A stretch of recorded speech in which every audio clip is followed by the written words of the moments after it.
خلک خبره کوي چې ستاسو څه مقصد ده، څه مرام ده. موږ بغیر مقصده بغیر مرامه څه شهیدان نه ورکوو. موږ چې څومره هم شهیدان ورکړي دي هغه مو د مقصد او د مرام لپاره ورکړي چې موږ دلته استعماري قوتونه، سامراجي قوتونه، خصوصا پنجابي استعمار یا سامراج د هغوی لاسونه تر شا وتړو او له خپله وطنه څخه وشړو. لکه څنګه چې عارف افغان ته ورسره نور قامي شهیدانو ته د دې قام قامي مفادات ستر او مهم ول، همداسې په دې حال کې ناس د پی ټي ایم سره تړلي ملګري زما په اند ټولو ته داسې مهم او اړین دي. ملګرو، یقینا د تاریخ په باب کې که چیرې موږ پلټنه وګورو په دې خاوره باندې پښتون افغان ډېرې سرښندنې کړې دي، ډېرې قربانیانې ورکړې دي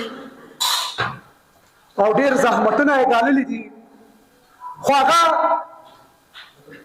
د دې قام د قامي مفاداتو په خاطر، د دې ولسونو د مفاداتو په خاطر، د دې خاورې د مفاداتو په خاطر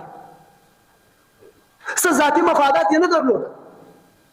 نه د ذاتي مفاداتو دپاره چا دی شهید کړی ده، بلکې ده په خپل فکر باندې، په خپل وجود باندې، په خپل سر باندې دا ثابته کړه چې ما ته دغه قام، دغه خاوره، دا وطن چې دا هغه مهم ده. یقینا دغه ضد ځان رسول دا ډېر غټ فکرونه غواړي، دا ډېر غټ زیار غواړي چې څوک له قامي مفاداتو دپاره د شخصي مفاداتو څخه تېرې شي او د ولسونو مفادات په پام کې نیسي. دا ډېر ستر خلک دي، دا ډېر ویاړلي خلک دي. هغه که بیا عارف شهید ته، کارمان شهید ته، که بیا په دې خاوره باندې د خلک کمر شهیدان دي، که نور شهیدان دي، دا ډېر ستر او ویاړلي خلک دي. تاسو فکر وکئ، یو انسان چې د دې ولسونو د مفاداتو دپاره خپل ذاتي ژوند هغه باقاعده ترشا کوي، خو قامي مفادات چې دي هغه مخته ږدي، د دې وطن مفادات مخته ږدي. دا ډېر غټ فکرونه غواړي. یقینا په دې خاوره باندې چا د قامي مفاداتو دپاره سرښندنه کړې ده، هغوی په هغه اشخاصو کې، په هغه خلکو کې، په هغه ډلو کې شمار دي څوک چې موږ نن په تاریخ کې د هغوی یادونه کوو. دوی هم نن په هغه ډله او په هغه اشخاصو کې شمار خلک دي. تاسو فکر وکئ، عارف افغان یوه طرف ته د کور جنازې ورته را روانې وې، د دوی کورنۍ د دې ریاست او د دې ریاستي نظام په شکنجه کې وو، جنازې ورته را روانې وې، خو بل طرف ته عارف هم دې ته تیار و، د دې قام پر سر باندې یې مفاهمت نه وکړ. که څه هم د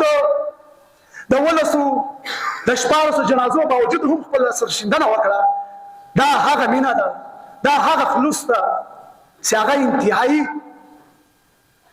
د تاریخ په باب کې به یادونه د ده کېږي او دغه ولسونه، دا خلک به د ده یوازې عقیدت نه بلکې د ده په لاره باندې به تګ کوو. ملګرو، عارف یا د عارف غوندې نور د دې قام شهیدان دا هسې نه دي شهیدان شوي. دلته خلک خبره کوي چې ستاسو څه مقصد ده، څه مرام ده.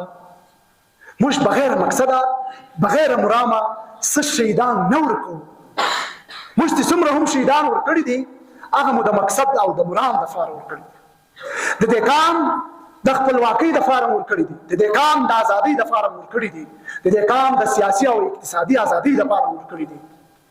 او په دې خاطر چې موږ دلته استعماري قوتونه، سامراجي قوتونه، خصوصا پنجابي استعمار یا سامراج د هغوی لاسونه تر شا وتړو او له خپله وطنه څخه یې وشړو. دلته د دې ولسونو د خوښې د دوی د مفاداتو یو خپلواکه ټولنه جوړول دي.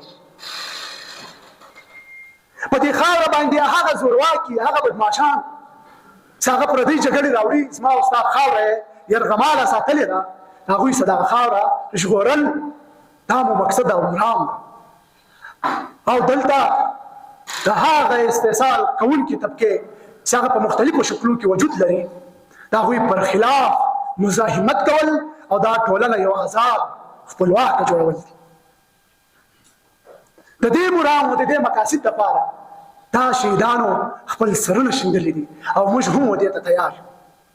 یقینا درته وایم په تحریک کې، په تنظیم کې چې کله هم یو ملګری له یوازیته څخه تېرېږي، زما یقین ده چې د دې تحریک هر وګړی له هغه سره خوشمن کېږي. بیا چې یو څوک شهید کړل سي، نو زما په خیال باندې د دې قام ولسونو ته دا احساس او باور ورکوي چې ته په دې خاوره باندې، په دې وطن کې غلام او محکوم یې.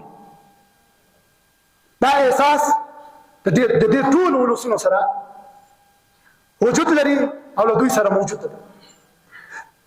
په دې اخري مجلس د اخري خبره هغه مو ده چې د دې دپاره د رسېدلو چې موږ هغه شهیدانو ته د هغوی په تګلاره باندې یا هغوی روحونو ته دا ور ثابته کړو چې د کوم مقصد، د کوم مرام دپاره تا سرشندنه کړې وه، موږ نن په هغه مرام، په هغه مقصد کې شکیل هم یو او ترلاسه کړی نو هم ده.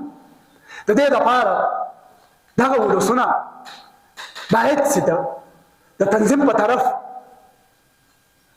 با ډیسپلینه یو تنظیم جوړ کړل شي. دا ولسونه همت وکړي چې زموږ د شهیدانو وینې بې ځایه لاړې نه شي، زموږ مقاصد او مرام او مخې هسې پاته نه شي. په دې تمه او په دې هیله یو چې تاسو به ټول له موږ سره، له دې قام سره، له دې یتیمانو او له کونډو سره دا ژمنه کوئ او له دې خپلو شهیدانو سره به دا ژمنه کوئ چې موږ به ستاسو په لار باندې تل ځو او تر څو چې مو خپل منزل ته نه یو رسېدلي، خپل هدف ته نه یو رسېدلي، تر هغو به په شا کېږو نه. نور ستاسو وخت نه اخلم.